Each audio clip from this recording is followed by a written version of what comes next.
और हम जैन विश्व भारती लाडनू तुलसी अध्यात्म निडम के तत्वाधान में 11वें प्रेक्षा ध्यान शिविर का आयोजन किया गया। स्थान समिति केंद्र लुधियाना पंजाब। प्रवचनकर्ता युवाचार्य महाप्रज्ञ श्री नथमल जी। विषय संयम और समाधि। दिनांक 19 अगस्त 1979। जो साधना करने वाले साधक, आज आपने चैतन्य केंद्र की प्रेक्षा का अभ्यास किया और इसलिए किया कि चैतन्य केंद्रों को जागृत करना है, सक्रिय करना है और उनके द्वारा भीतर तक पहुंचना है, भीतर की गहराई तक पहुंचना है, समाधि तक पहुंचना है।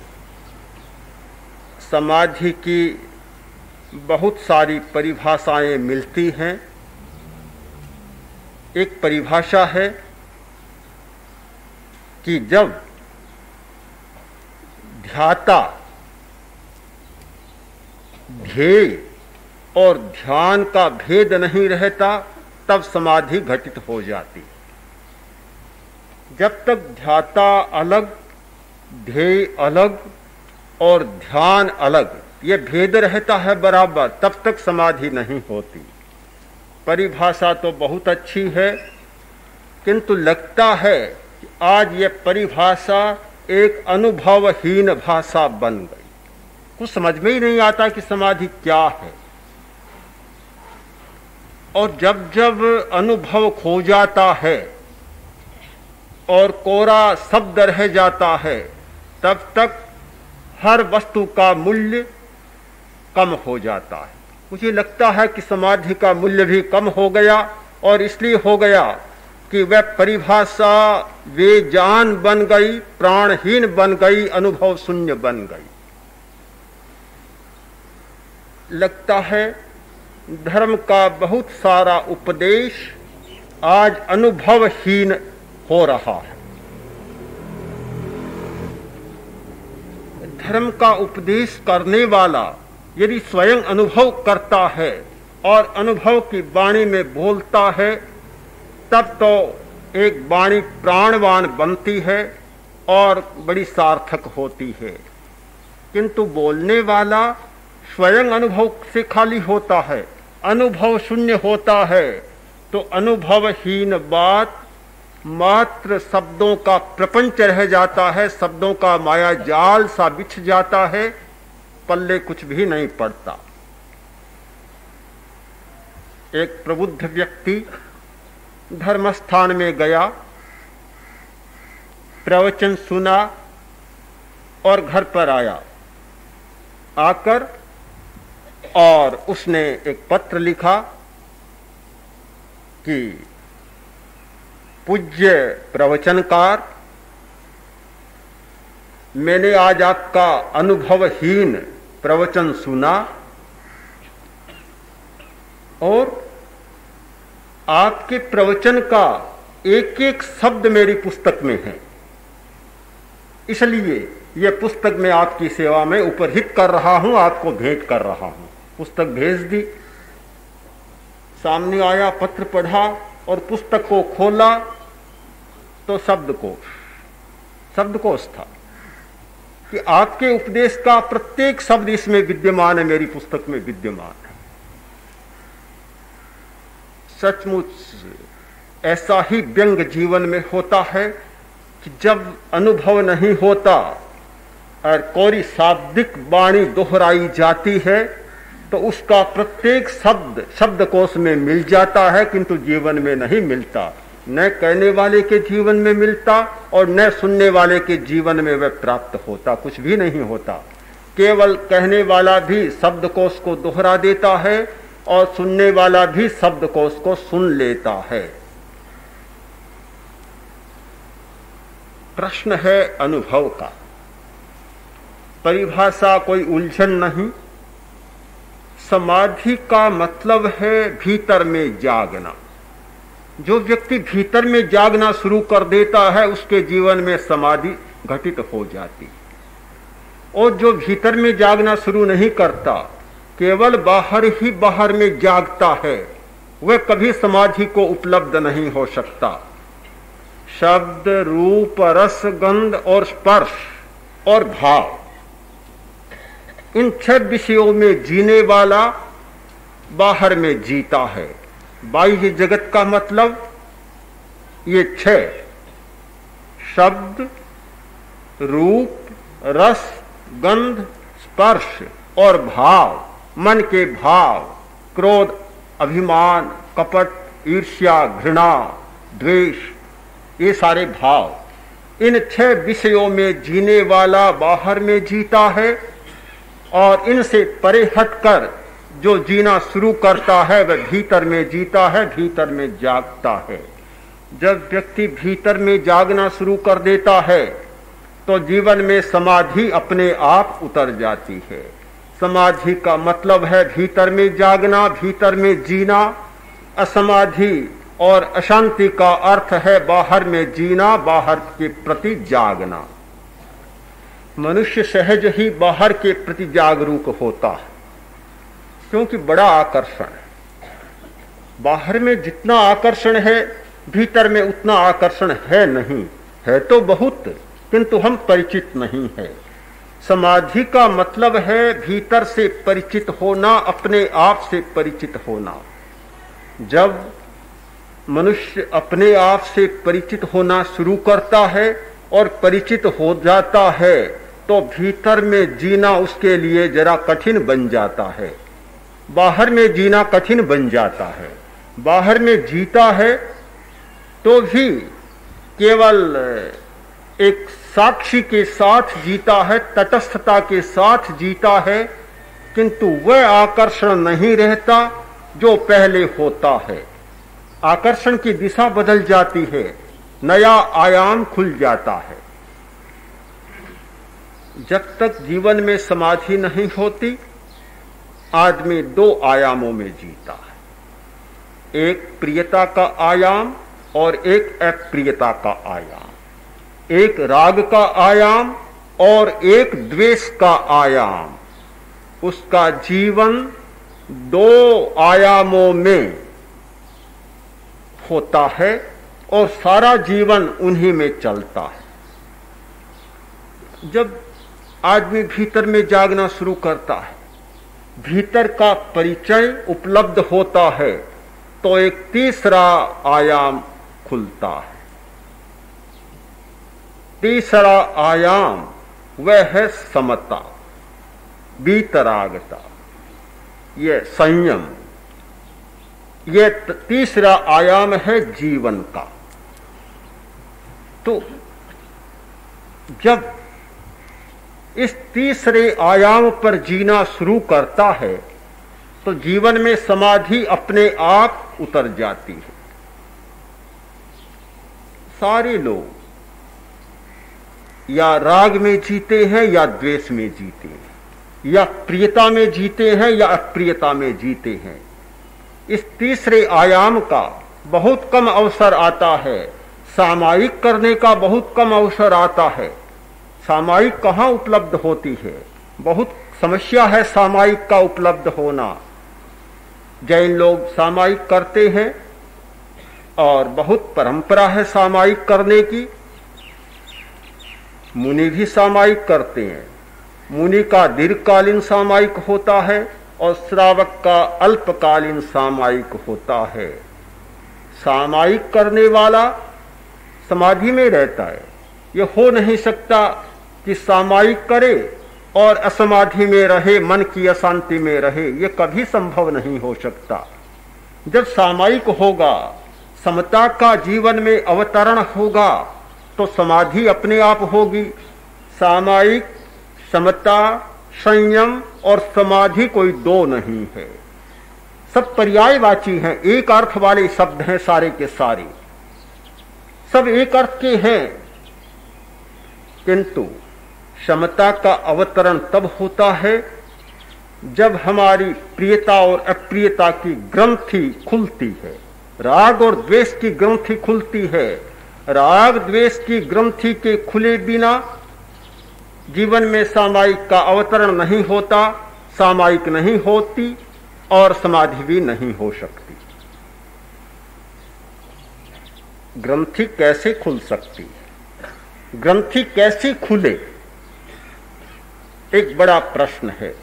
समाधि स्वयं में एक बड़ा प्रश्न है कि समाधि कैसे आए, संयम कैसे आए, उसका साधन क्या है। अनेक साधन बतलाए गए। समाधि का एक साधन है वैराग्य, समाधि का दूसरा साधन है एकाग्रता, समाधि का तीसरा साधन है प्रसन्नता। प्रसन्नता, वैराग्य, एकाग्रता और चित्त की प्रसन्नता, ये समाधि के तीन बड़े साधन हैं, तीन बड़े सोपान हैं जिन पर आरोहण कर व्यक्ति समाधि तक पहुंच सकता है।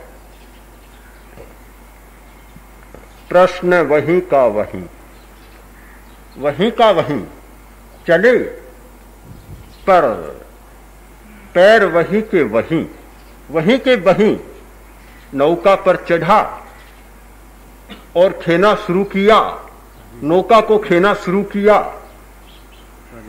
घंटों तक खेता चला गया, खेता चला गया। सोचा कि अब तो तट पर पहुंच गया हूंगा। काफी लंबा चौड़ा मार्ग था नदी का। थोड़ा प्रकाश हुआ और देखा तो लगा कि तट आ गया। उतरा, उतरकर देखा तो जिस किनारे पर खड़ा था उसी किनारे पर खड़ा है। घंटों तक नैया को खेया और पहुंचा नहीं, अभी इसी किनारे पर खड़ा है। कैसे हुआ? ध्यान दिया, देखा तो नौका को बांध रखा था, रस्से को खोला ही नहीं। खेता चला गया पर रस्से को अभी खोला ही नहीं। हमारे जीवन में लगभग ऐसी घटनाएं घटित होती हैं कि नौका को खेते चले जाते हैं, खेते चले जाते हैं, पर जिस रस्से से बंधे हुए हैं उस रस्से को खोलना ही भूल जाते हैं। आखिर वहीं के वहीं खड़े रह जाते हैं, वहीं के वहीं। प्रश्न वहीं का वहीं रहा। तब वैराग्य से समाधि घटित होती है, एकाग्रता से समाधि घटित होती है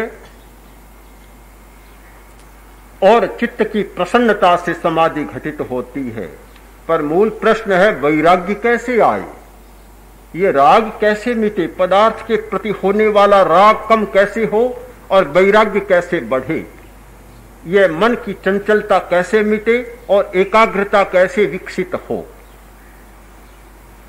ये संवेग कषाय कैसे कम हो और चित्त की प्रसन्नता कैसे बढ़े। ये प्रश्न तद्वत यथावत मूल के मूल स्थान पर रह जाता है, खूंटा वहीं का वहीं गड़ा हुआ। हमें इस पर विचार करना है। तो पुराने आचार्यों की भाषा में कहूं, इन सब का साधन होगा श्वास नियंत्रण। श्वास नियंत्रण, जिस व्यक्ति ने श्वास पर नियंत्रण पाना सीख लिया उसमें वैराग्य भी फलित होगा, उसमें एकाग्रता भी फलित होगी और उसमें चित्त की प्रसन्नता भी फलित होगी। जिसने श्वास पर नियंत्रण करना नहीं सीखा, ये तीनों चीजें भी वहां फलित नहीं हो। समाधि की चर्चा पुरानी भाषा में मैंने की और अब मैं आज मनोविज्ञान के संदर्भ में भी इस पर कुछ विचार कर लेना चाहता हूं कि जब तक संवेदन पर नियंत्रण नहीं होता, विचार पर नियंत्रण नहीं होता, संवेग पर नियंत्रण नहीं होता, यानी हमारा जो एक ये इमोशन और पैशन है उन पर नियंत्रण नहीं होता, तब तक समाधि घटित नहीं हो सकती। जरूरी है संवेदन पर नियंत्रण, विचार पर नियंत्रण और संवेग पर नियंत्रण, यानी कसाय पर नियंत्रण। तब समाधि की घटना घटित हो। वहां भी यही प्रश्न है कि संवेदन पर नियंत्रण कैसे हो। प्रश्न तो वही है, नियंत्रण कैसे हो। पुरानी भाषा और नई भाषा को तोले तो संवेदन नियंत्रण को वैराग्य कहा जा सकता है, कोई अंतर नहीं। संवेदन का नियंत्रण वैराग्य है, विचार का नियंत्रण एकाग्रता है और संवेग का नियंत्रण चित्त की प्रसन्नता है। प्रश्न है कैसे हो, वही मूल प्रश्न, उस पर विचार करें। तो संवेदन का संबंध है हमारी इंद्रियों से, यानी मस्तिष्क से। मस्तिष्क में सारे संवेदन के केंद्र हैं। आंख देखती है, पर आंख के संवेदन का केंद्र आंख के पास नहीं है, वह मस्तिष्क में है। जीभ स्वाद लेती है, किंतु उसका संवेदन केंद्र मस्तिष्क में है। तो सारे संवेदन केंद्र हैं मस्तिष्क में।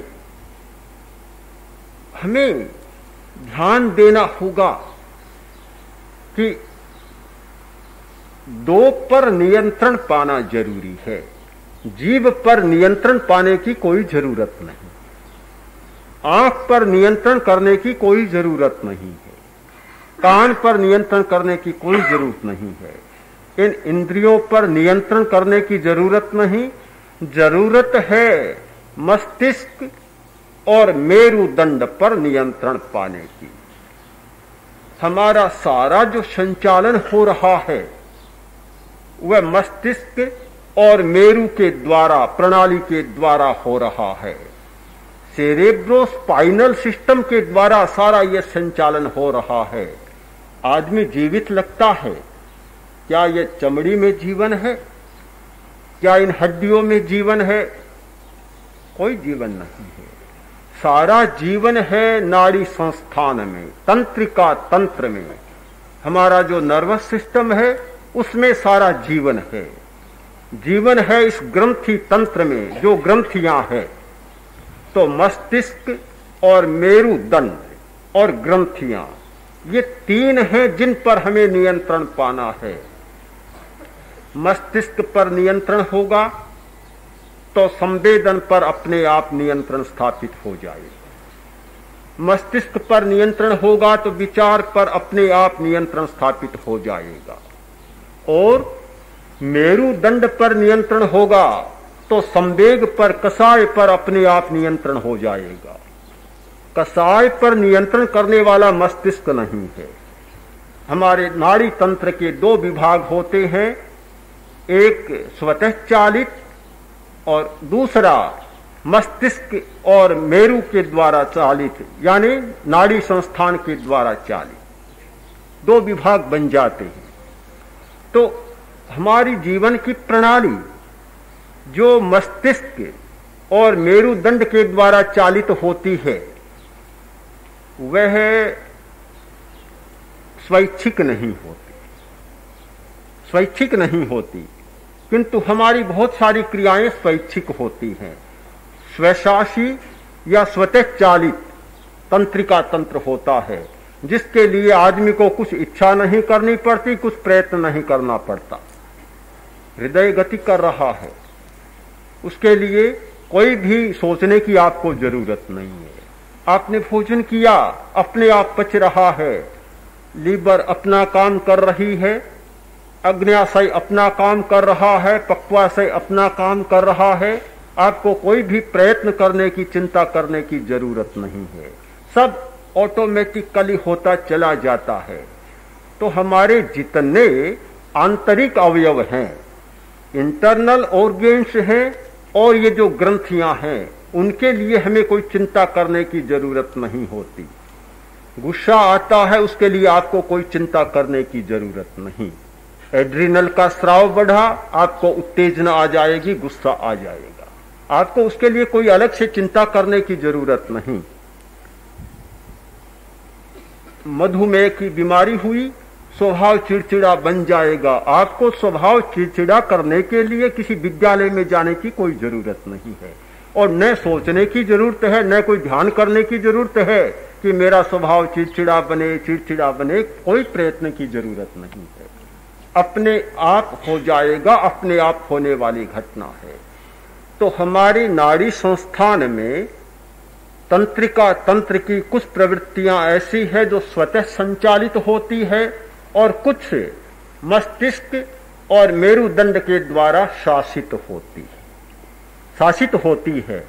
हाथ उठाना है तो आपकी इच्छा होगी तो हाथ उठेगा, इच्छा नहीं होगी तो हाथ नहीं उठेगा।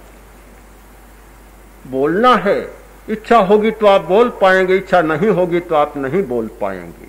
आपको चलना है, आपकी इच्छा पर निर्भर है कि आप चलें या न चलें। आपको बैठना है तो इच्छा पर निर्भर है कि धूप में जाकर बैठें या छाह में आकर बैठें। आपकी सारी इच्छा पर निर्भर है। तो ये हमारी सारी ऐच्छिक प्रवृत्तियां होती हैं, और ये मस्तिष्क और मेरु तंत्र के द्वारा नियंत्रित होती है। किंतु हमारा जो अंतर कार्य है, आंतरिक अवयवों का होने वाला और ग्रंथियों का कार्य, वह होता है स्वायत्त तंत्रिका तंत्र के द्वारा। मेरुदंड के पास दोनों ओर सिंपैथेटिक और पैरासिम्पैथेटिक, जो अनुकंपी और सहानुकंपी, ये दो प्रकार की तंत्रिकाओं का गुच्छा बना हुआ है। वहां से यह संचालित होता है, जहां मस्तिष्क का कोई विशेष उपयोग नहीं है और मेरुदंड का भी नहीं है। तो यह सारा कार्य होता है इसके द्वारा, किंतु संबंध सारा जुड़ा हुआ है। हम नियंत्रण करना चाहे संवेदन का, हम नियंत्रण करना चाहे विचार का, और नियंत्रण करना चाहे संवेगों का, किंतु तब तक नियंत्रण संभव नहीं होता जब तक हमारी आंतरिक क्रियाओं में परिवर्तन न हो जाए। व्यक्ति को संचालित करते हैं जीव आंतरिक रसायन, व्यक्ति को संचालित करता है भीतर का विद्युत प्रवाह, और व्यक्ति को संचालित करता है यह तंत्रिका तंत्र।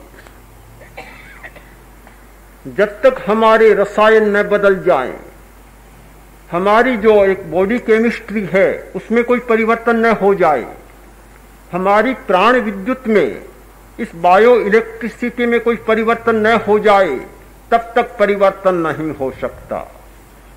हो सकता। और स्वभाव का परिवर्तन, संवेगों का परिवर्तन तो कभी संभव नहीं होता। एक आदमी बहुत प्रसन्न रहता है, एक आदमी बड़ा चिड़चिड़ा होता है, नाखुश रहता है, विषाद करता रहता है, चिंताओं का भार ढोता रहता है। क्यों करता है? आखिर कारण क्या है? यही कारण है कि भीतर के रसायन इसी प्रकार के बनते हैं। हमारी ये ग्रंथियां, जिनको योग की भाषा में चक्र कहा गया, हमारी ये ग्रंथियां, जिनको आपके प्रेक्षाध्यान की भाषा में चैतन्य केंद्र कहा जाता है, इनके स्राव जब तक नहीं बदलते तब तक बहुत समाधि की बात नहीं की जा सकती। क्रोध आता है, केवल उद्दीपनों से नहीं आता, निमित्तों से नहीं आता, बाहरी घटनाओं से नहीं आता। 1000 प्रतिकूल घटना होने पर भी एक व्यक्ति को गुस्सा नहीं आता, और एक व्यक्ति के सामने कोई साधारण सी घटना होती है और गुस्सा इतना आता है कि आचार्य भिक्षु की भाषा में कहूं तो जैसे भाड़ में से कोई चना उछला हो, इतना भयंकर गुस्सा आ जाता है। उद्दीपन तो समान नहीं है। इतना परिवर्तन क्यों हुआ? इसलिए हुआ। स्थानांग सूत्र में क्रोध के 4 कारण बतलाए, उनमें एक चौथा कारण है बहुत महत्वपूर्ण है। 3 कारण तो सामान्य है जो हर व्यक्ति के सामने आते। चौथा कारण बतलाया कि आय पैठिए कोहे, आत्म प्रतिष्ठित क्रोध है। क्रोध वह क्रोध जिसका कोई बाहरी कारण नहीं है, आत्म प्रतिष्ठित है, केवल भीतर में ही क्रोध पैदा हुआ। इस तथ्य को समझने में बड़ी कठिनाई होती थी। भला बिना निमित्त के क्रोध कैसे हो सकता है? बिना उद्दीपन के क्रोध कैसे उद्दीप्त हो सकता है? कोई बाहर का संबंध नहीं, संबंध ही नहीं, तो क्रोध कैसे होगा, कैसे आएगा? बात संभव नहीं लगती। किंतु इस शरीर शास्त्रीय और मानस शास्त्रीय अध्ययन के पश्चात लगता है कि बहुत बड़े सत्य की उद्घोषणा थी वह आत्म प्रतिष्ठित क्रोध। बाहर का कोई निमित्त नहीं, कोई हेतु नहीं, किंतु ग्रंथि का स्राव बदल गया और एड्रीनेलिन की मात्रा इतनी ज्यादा बढ़ गई, बिना किसी निमित्त के आदमी गुस्से से भर जाता है, बिना किसी निमित्त के आदमी दुख से भर जाता है, चिंता से भर जाता है, घृणा से भर जाता है, ईर्ष्या से भर जाता है। निमित्त होने पर तो बात समझ में आती है कि एक आदमी निमित्त के कारण ईर्ष्या करता है, दुख पाता है। बाहर में बहुत निमित्त होते हैं और जब बाहर का निमित्त मिलता है तो भीतर का स्राव उद्दीप्त होता है और आदमी ईर्ष्या से भर जाता है। बड़ा प्रसन्न रहता था एक आदमी, बहुत प्रसन्न रहता था, कोई चिंता नहीं थी। यकायक ऐसा हुआ कि कुछ महीनों में बड़ा दुखी रहने लग गया। मित्र मिले, बोले, अरे भाई क्या हो गया? तुम तो सदा खुश रहने वाले, प्रसन्न रहने वाले, सदा बहार आदमी थे, अब क्या हो गया? बहुत दुखी लगते हो, क्या हुआ? अरे भाई और तो कुछ नहीं हुआ, कुछ नहीं हुआ, किंतु मेरे समूचे मोहल्ले में मेरा मकान सबसे ऊंचा था, सबसे बड़ा था, मैं बड़ा खुश था। पता नहीं इस अभागे पड़ोसी ने इतना ऊंचा मकान बना लिया और मुझसे बड़ा मकान बना लिया, बस उसी दिन से मैं तो बड़ा दुखी रहने लग गया। क्या हुआ? एक निमित्त मिला, एक उद्दीपन मिला, ईर्ष्या जागी और दुखी रहने लग गया। बाहर के हजारों हजारों निमित्त आदमी को जीवन में मिलते रहते हैं और हमारे भाव बदलते रहते हैं, कभी सुखी, कभी दुखी, कभी क्रोध से भरा, कभी अभिमान से भरा, कभी घृणा से भरा, कभी कुछ से भरा। फिर हम कैसे समाधि की बात करेंगे? सारी घटनाएं हमारे जीवन को असमाधि में डालने वाली है। ये सारी घटनाएं हमारे मन को बेचैन बनाने वाली और अशांत बनाने वाली हैं। कैसे समाधि की बात करें, कैसे मन की शांति की बात करें और कैसे सुख की बात करें? किंतु इन निमित्तों को भी छोड़ें, उद्दीपनों को भी छोड़ें। केवल निमित्तों से बचना, उद्दीपनों से बचना समाधि के लिए पर्याप्त नहीं है। एक हेतु तो निश्चित है, निश्चित है कि उद्दीपनों से भी बचा जाए, निमित्तों से बचा जाए, लड़ाई पैदा करने वाले तत्वों से बचा जाए, बुराई पैदा करने वाले तत्वों से बचा जाए। निमित्तों से बचना भी बहुत समझदारी की बात है, कम समझदारी नहीं है, किंतु पूरी समझदारी की बात नहीं। केवल निमित्तों से बचकर और आप बच नहीं सकते, कहां तक बच पाएंगे? आखिर जो परिवर्तन होना चाहिए भीतर में वह परिवर्तन नहीं हुआ तो निमित्तों से बचने पर भी क्या हुआ? चूहा कितना ही निमित्तों से बचे, किंतु जिस क्षण में बिल्ली सामने आ गई उसके लिए तो जीवन मौत का प्रश्न बन जाएगा। आदमी कितना ही निमित्तों से बचे और सामने वह घटना आई और स्थिति वही बन जाएगी। निमित्तों से बचने वाला कहां तक पहुंच पाता है? 10 वर्ष निमित्तों से बचा और एक दिन सामने निमित्त आया, जहां का तहां वही घटना घटित हो गई। केवल निमित्तों से बचना पर्याप्त नहीं है। अच्छा तो है पर पर्याप्त नहीं है। ब्रह्मचारी के लिए कहा गया कि निमित्तों से बचे, स्त्री का संसर्ग न करे, स्त्री पुरुष का संसर्ग न करे, शब्द रूप रस गंध स्पर्श से बचे, प्रिय भोजन से बचे,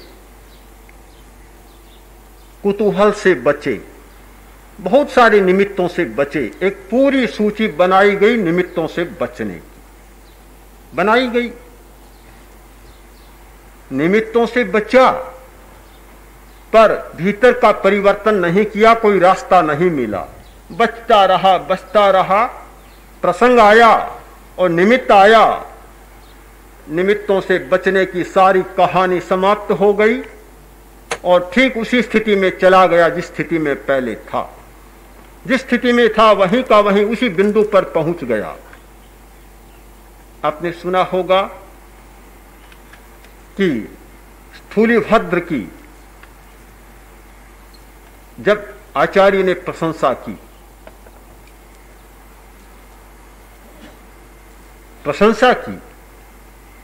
तो साथी मुनि के मन में ईर्ष्या जाग गई।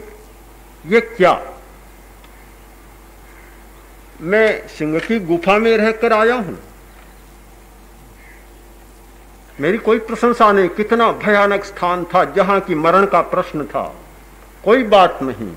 और स्थूलिभद्र कोसा वेश्या के घर में रहा, प्रिय भोजन किया, कोई तपस्या नहीं की, कुछ भी नहीं किया, बड़े आराम से रहा। इतना सुंदर भवन, सुंदर स्थान, सारी सुविधाएं। और आचार्य ने इतनी प्रशंसा की कि दुष्कर तम करने वाले प्रिय शिष्य तुम आओ। सब जगह पक्षपात चलता है। आचार्य के मन में भी पक्षपात है। स्थूलिभद्र एक प्रधानमंत्री का पुत्र है, बड़े घराने का है। आचार्य ने पक्षपात किया, मेरी ओर ध्यान नहीं दिया। ईर्ष्या का भाव जाग गया। आया और प्रार्थना की कि मैं कोसा के घर चतुर्मास के लिए जाऊं। आचार्य ने बहुत समझाया, नहीं माना। आखिर गया, निमित्तों से बचता रहा, किंतु निमित्त मिला और क्या बीता, लंबी कहानी में नहीं जाऊंगा। क्या बीता आप लोग शायद जानते ही होंगे कि विचलित हो गया और वेश्या ने रत्न कंबल मंगाई लाने के लिए चौमासे में नेपाल में गया, ठीक नेपाल तक पहुंचा। तो केवल निमित्तों से बचना पर्याप्त नहीं होता, समाधि के लिए बहुत अपर्याप्त होता है। दोनों ओर से परिवर्तन होना चाहिए। बाहर से निमित्तों से बचें और भीतर में ग्रंथियों के स्रावों को बदलें, कर्म के विपाकों को बदलें। कर्म का विपाक होता है ग्रंथियों के माध्यम से। इसकी थोड़ी शरीर शास्त्रीय और मानस शास्त्रीय व्याख्या प्रस्तुत करना चाहता। हमारा स्थूल शरीर और स्थूल शरीर से आगे एक शरीर है सूक्ष्म शरीर, और उससे आगे है अति सूक्ष्म शरीर, जिसे जैन परिभाषा में औदारिक शरीर, तेजस शरीर और कर्म शरीर कहा जाता है। हमारे भावों पर नियंत्रण करता है ये तेजस शरीर, और तेजस शरीर पर नियंत्रण करता है कर्म शरीर। तो तेजस शरीर भावों पर नियंत्रण करता है और वे स्थूल शरीर में नियंत्रण करता है मस्तिष्क के एक हिस्से पर, जिसका नाम है हाइपोथैलेमस। मस्तिष्क के कई भाग हैं, उनमें एक हिस्से का नाम है हाइपोथैलेमस, अधश्चेतक मन। उस पर तेजस शरीर का नियंत्रण है। हमारे शरीर में तापमान कितना रहना चाहिए, हमारे शरीर की जो चयापचयन की प्रक्रिया है, मेटाबॉलिज्म की प्रक्रिया है, हमारे शरीर में भूख और नींद के जो नियंत्रण केंद्र हैं, वे सारे के सारे इस हाइपोथैलेमस मस्तिष्क में हैं। तेजस शरीर का नियंत्रण होता है और हाइपोथैलेमस का नियंत्रण है इस स्वायत्त तंत्रिका तंत्र पर, और स्वायत्त तंत्रिका तंत्र का नियंत्रण है हमारे ग्रंथि संस्थान पर। एक पूरी श्रृंखला जुड़ी हुई है। हमारे आंतरिक स्रावों को बदलने के लिए, भीतरी परिवर्तन के लिए एक पूरी प्रक्रिया चलती है कि जब लेश्या बदलती है, तेजोलेश्या, पद्मलेश्या और शुक्ललेश्या के भाव मन में आते हैं, तो तेजस शरीर के द्वारा ऐसे स्राव निकलते हैं, ऐसे स्राव, और वे स्राव हमारी ग्रंथियों में आते हैं। हमारी अंतःस्रावी ग्रंथियां, शरीर में दो प्रकार की ग्रंथियां हैं, एक बहिस्रावी ग्रंथियां, दूसरी अंतःस्रावी ग्रंथियां। बहिस्रावी ग्रंथियों का स्राव बाहर जाता है, जैसे लीवर एक बहिस्रावी ग्रंथि है, उसमें से पित्त निकलता है, एक रस निकलता है और वह भोजन के पाचन में सहयोग करता है। किंतु ये जो ग्रंथियां, जिन चैतन्य केंद्रों पर आपने ध्यान किया था, वे ग्रंथियां अंतःस्रावी ग्रंथियां हैं। अंतःस्रावी ग्रंथियां जिनका स्राव शरीर में बाहर नहीं निकलता, सीधा रक्त के साथ मिल जाता है और सीधा अपना प्रभाव डालता है। उन ग्रंथियों के स्राव, उन ग्रंथियों के रस हमारे सारे स्वभाव को प्रभावित करते हैं। व्यक्ति का कैसा स्वभाव होगा, क्रोधी है, शांत है, ईर्ष्यालु है या प्रसन्न है, चिड़चिड़ा है या खुश रहता है, ये सारी बातें अंतःस्रावी ग्रंथियों के स्राव पर निर्भर है।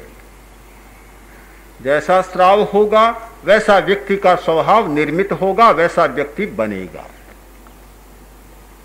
इन स्रावों को बदले बिना संवेग पर नियंत्रण नहीं पाया जा सकता, स्वभाव को नहीं बदला जा सकता, कभी नहीं बदला जा सकता।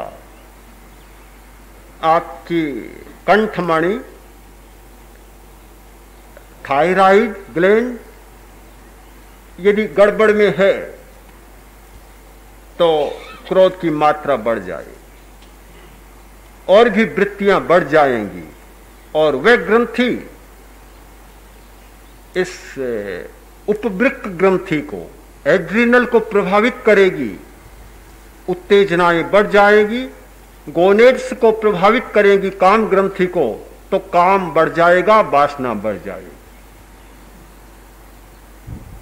हम भीतर में नियंत्रण पाने का प्रयत्न करें, भीतरी परिवर्तन का अभ्यास करें।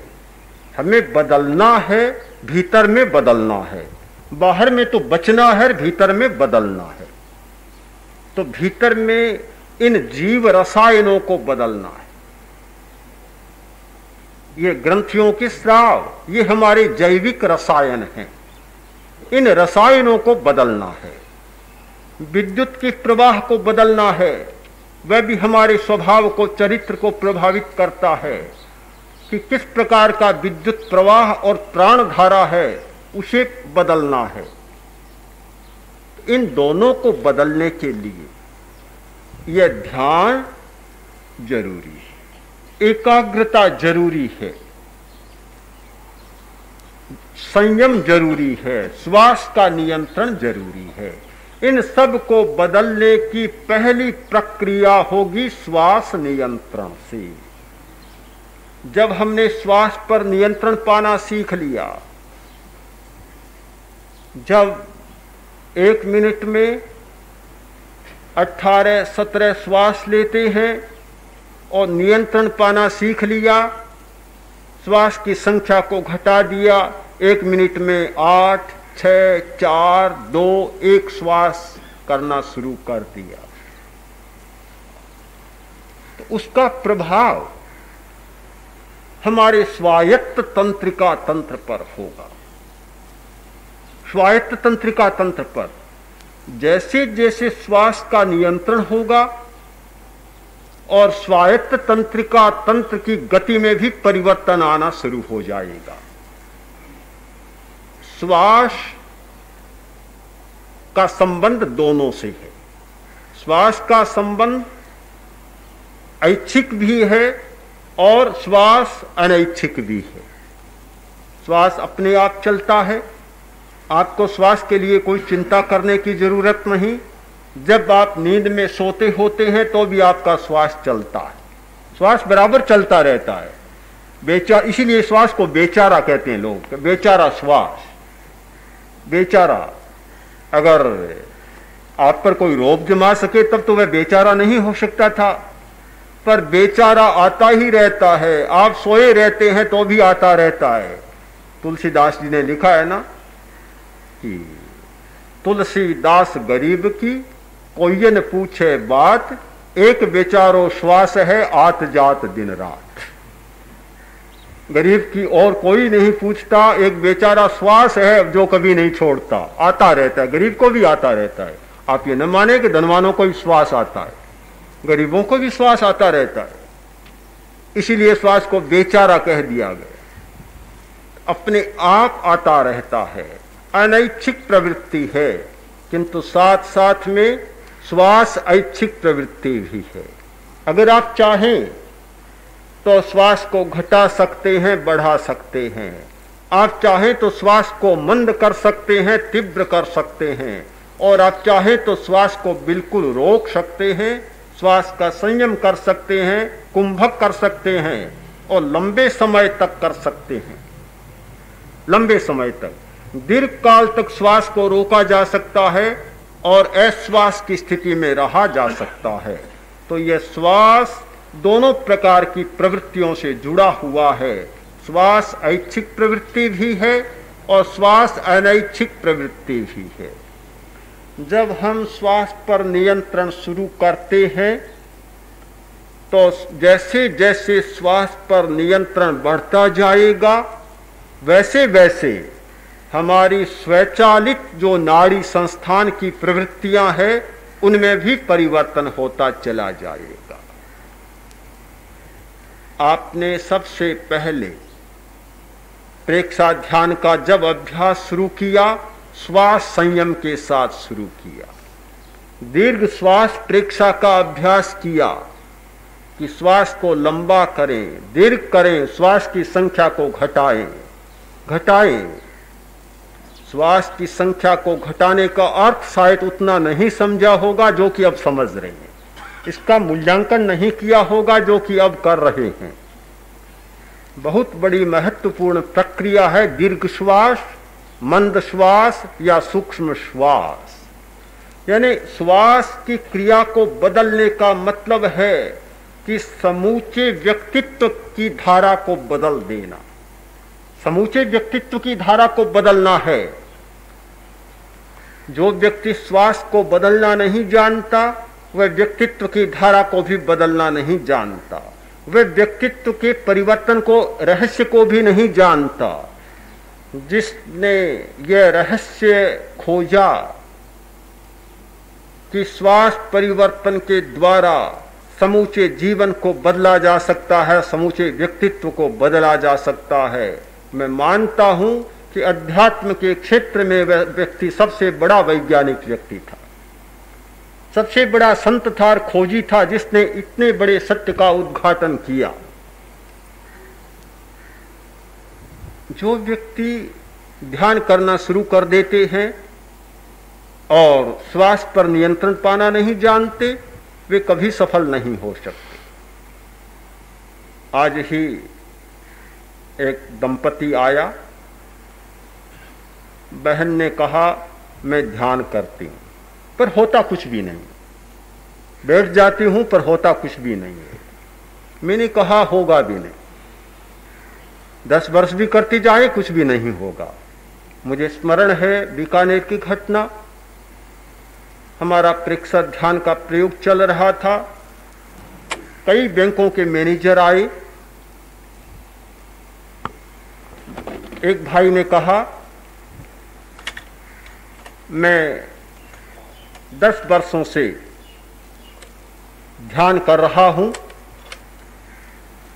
10 वर्षों से ध्यान कर रहा हूं, पर अभी तक हूं वहीं जहां से शुरू किया था। पहला ही दिन चल रहा है, दूसरा दिन भी नहीं आया।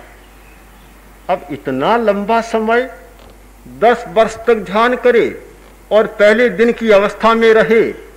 कोई दुकानदार दुकान खोलकर बैठे और पहले दिन की 10 वर्ष बीत जाए दुकान खोले हुए और पहले दिन की स्थिति में ही बैठा रहे, तो क्या होगा आप स्वयं जानते। क्या होगा फिर?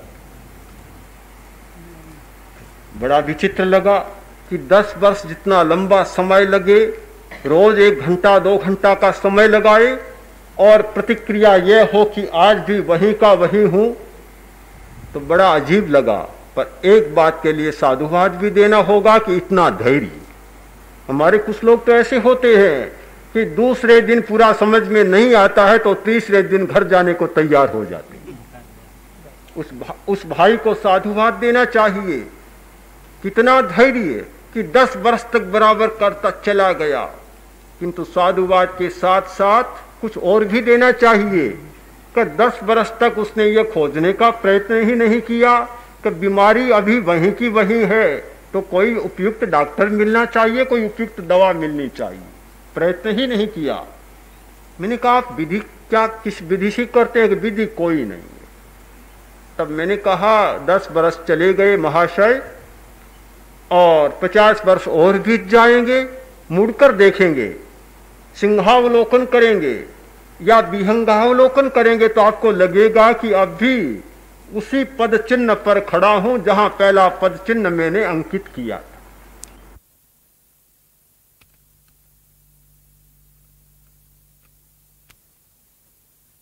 समाधि की विधि में सबसे पहला सूत्र है विधि का श्वास पर नियंत्रण। श्वास पर नियंत्रण होगा तो संवेदन पर नियंत्रण हो जाएगा। जो इंद्रियों के संवेदन केंद्र हैं मस्तिष्क में, उन पर नियंत्रण हो जाएगा। जब संवेदन केंद्रों पर नियंत्रण होगा तो विचार नियंत्रण अपने आप हो जाएगा। जो विचार का केंद्र है मस्तिष्क में, उस पर नियंत्रण हो जाएगा, क्योंकि विचार की चंचलता बढ़ाने वाले हैं संवेदन। संवेदन आते हैं तो वैचारिक चंचलता बढ़ती है, मन को चंचल होना पड़ता है। जब संवेदन केंद्र बंद हो जाते हैं, जब कच्चा माल मिलना बंद हो जाता है, तो फैक्ट्रियां अपने आप बंद हो जाती हैं। जरूरत नहीं अलग से चिंता करने की। कच्चा माल मिलता जाता है तब तक फैक्ट्रियां चलती हैं। जब कच्चा माल मिलना बंद हो गया या बिजली बंद हो गई, फैक्ट्रियां ठप हो गई। जब संवेदन केंद्र माल की सप्लाई नहीं करते तो विचार नियंत्रण अपने आप घटित होने लगता है। जब संवेदन नियंत्रित, विचार नियंत्रित, तो संवेग का नियंत्रण भी हो जाता है। यानी हमारे आंतरिक स्राव बदलने शुरू हो जाते हैं। जो ग्रंथियां हार्मोन्स बनाती हैं, वे हार्मोन्स भी बदलने शुरू हो जाते हैं। रसों में परिवर्तन आना शुरू हो जाता है। कर्म शास्त्र की भाषा में कर्म विपाक बदलने लग जाता है। कर्म का रस भिन्न होने लग जाता है। कर्म के 4 काम होते हैं।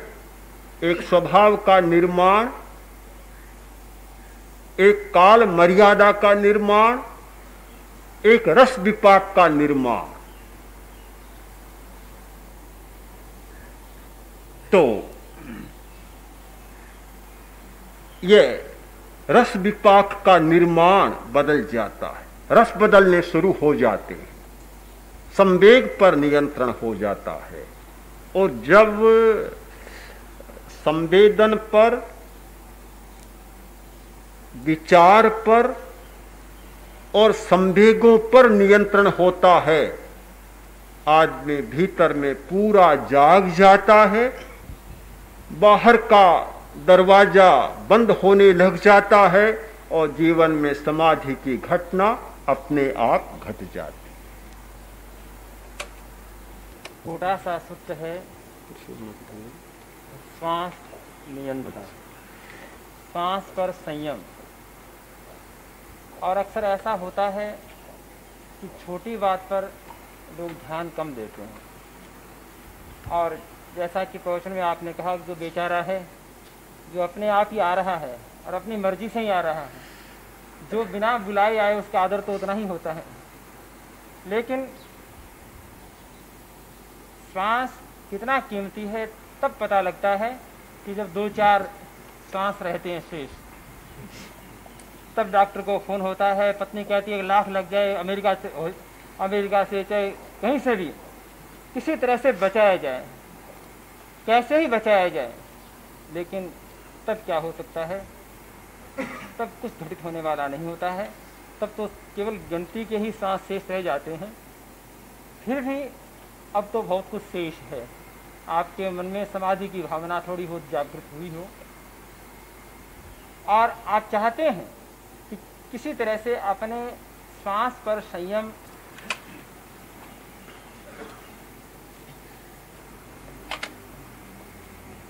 प्रयोग के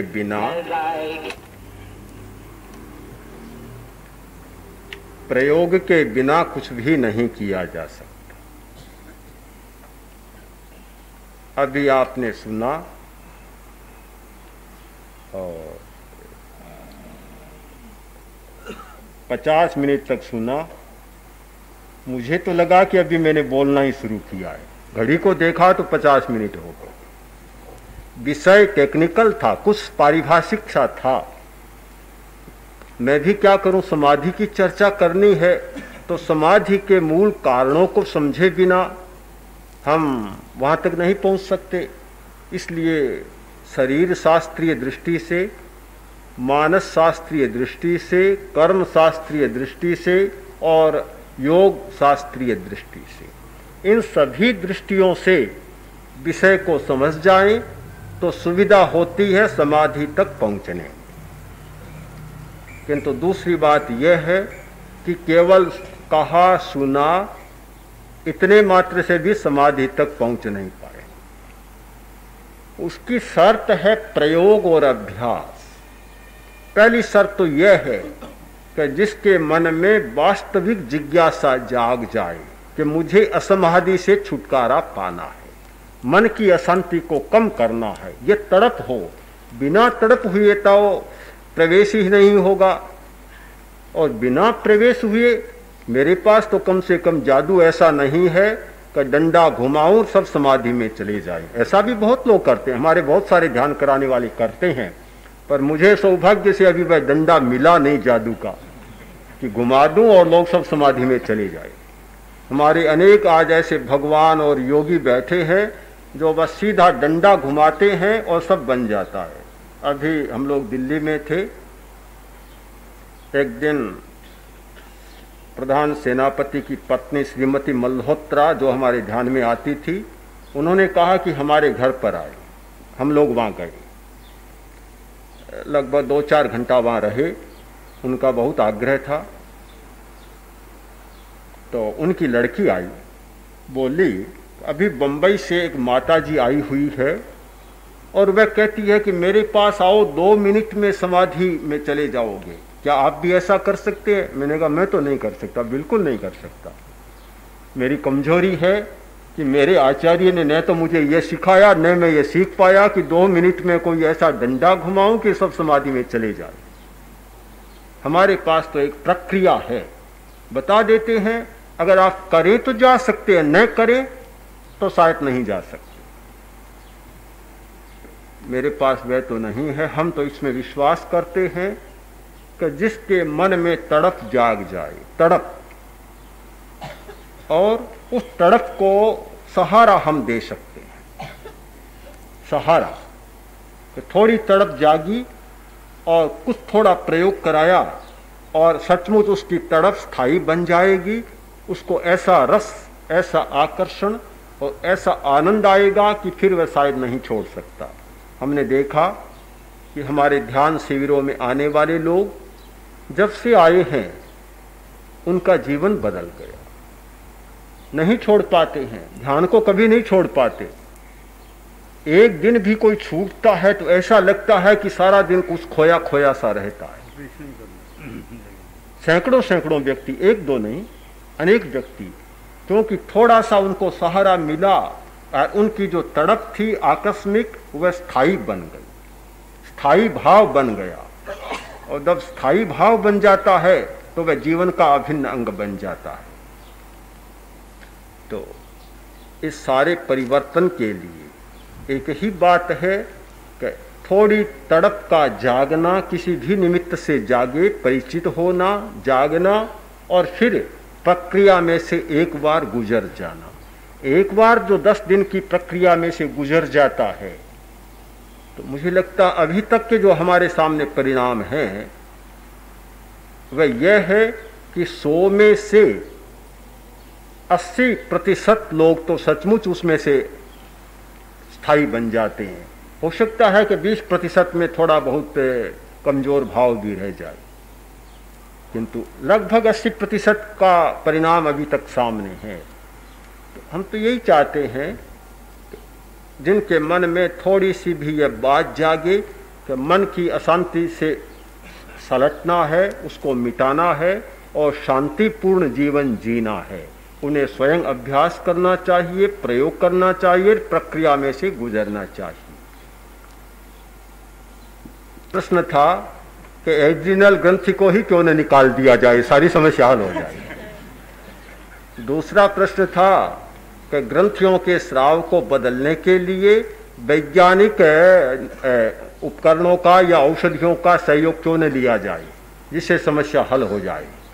प्रश्न दोनों अच्छे हैं, भाषा में तो बहुत बातें अच्छी लगती है, पर टॉन्सिल निकालने वाले भी जानते हैं कि कितनी कठिनाई पैदा हो जाती है। आज का एक वैज्ञानिक सिद्धांत है सामंजस्य का, इकोलॉजी, एक विज्ञान की शाखा नई विकसित हुई है, इकोलॉजी।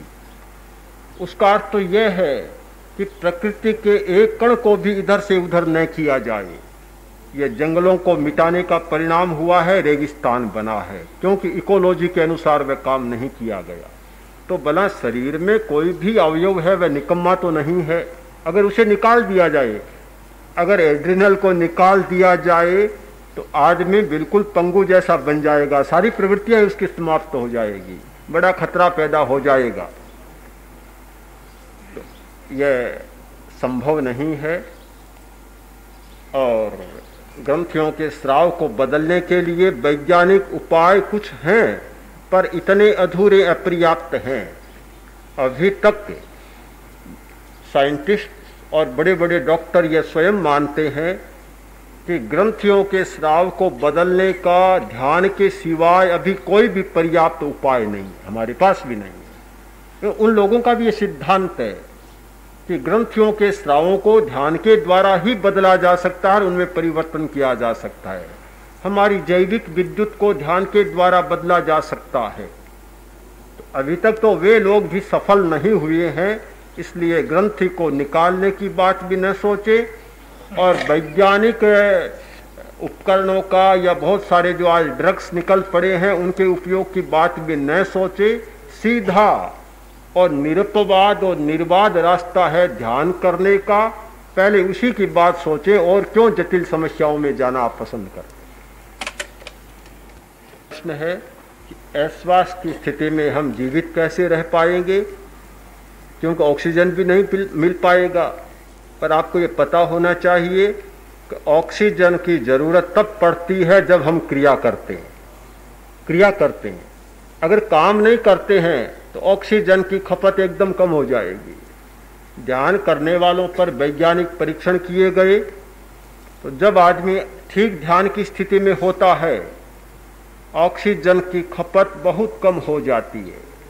कम हो जाती है और गहरी अवस्था में जाता है तो ऑक्सीजन की खपत और कम हो जाती है, इतनी कम हो जाती है कि फिर शायद बाहर से लेने की उसे कोई जरूरत भी नहीं पड़ती।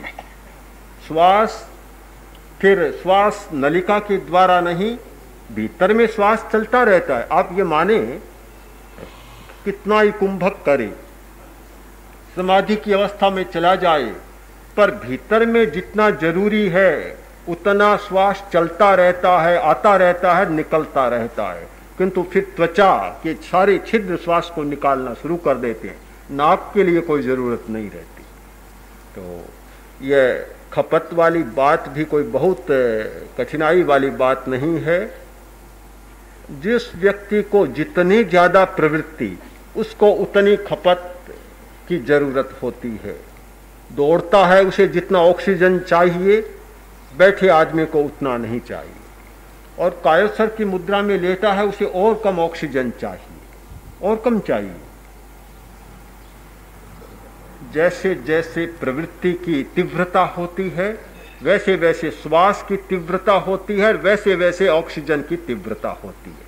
ये तीनों साथ साथ चलते हैं। घटते जाते हैं तो तीनों एक बिंदु पर पहुंच जाते हैं, सारी आवश्यकताएं समाप्त होती हैं। अच्छा प्रश्न है, और इस पर पहले मैं चर्चा कर चुका हूं, वकील साहब नहीं थे, और फिर और भी आगे चर्चा करनी है, क्योंकि इस पर चर्चा मुझे करनी भी है अभी कि समाधि का पहला बिंदु जिस पर चर्चा की थी वह है कि प्रियता और अप्रियता की तीव्रता को कम करना, यह समाधि का पहला बिंदु है। समाधि का मतलब यह नहीं कि एकांत में बैठकर और वनस्पति की स्थिति में चले जाए, यह समाधि का मतलब नहीं है। समाधि का मतलब है आंतरिक व्यक्तित्व का रूपांतरण, आंतरिक व्यक्तित्व का रूपांतरण, यानी वीतरागता तक पहुंचना है, बस यही समाधि का है। ये जो समाधि होती है, जड़ समाधियां लेते हैं, बैठे रह जाते हैं महीनों तक, वर्षों तक, ये एक दूसरा रूप है जिसकी चर्चा भी अब आगे करनी है। ठीक है, प्रश्न रख दिया और इस पर चर्चा करनी है। ये तो स्वयं समाधि के विषय में प्राप्त विषय भी है। हमारा समाधि का विषय है कि वीतरागता का पहला बिंदु है प्रियता और अप्रियता का जो वेग है उसको कम करना, और वहां से नई यात्रा शुरू करना, और अंतिम स्थिति में कसाय बिल्कुल समाप्त, वीतरागता जीवन में घटित हो गई, वहां तक पहुंच जाना। उसका मतलब प्रवृत्तियां नहीं रुकेगी, रोटी खाना नहीं रुकेगा, और समाधि के मध्य बिंदुओं में आपका व्यवसाय व्यापार भी नहीं रुकेगा, दुनिया की कोई प्रवृत्ति नहीं रुकेगी, सब चलेंगे। किंतु उनके साथ ये जुड़ने वाले राग द्वेष के प्रवाह हैं, वे कम होते चले जाएंगे। शरणं पवज्जा सिद्धे शरणं पवज्जा साहु शरणं पवज्जा केवलिपन्नतं धम्मं शरणं पवज्जा अरहन्ते शरणं पवज्जा सिद्धे शरणं पवज्जा साहु शरणं पवज्जा केवलिपन्नतं धम्मं शरणं पवज्जा अरहन्ते शरणं पवज्जा सिद्धे शरणं पवज्जा साहु शरणं पवज्जा केवलिपन्नतं धम्मं शरणं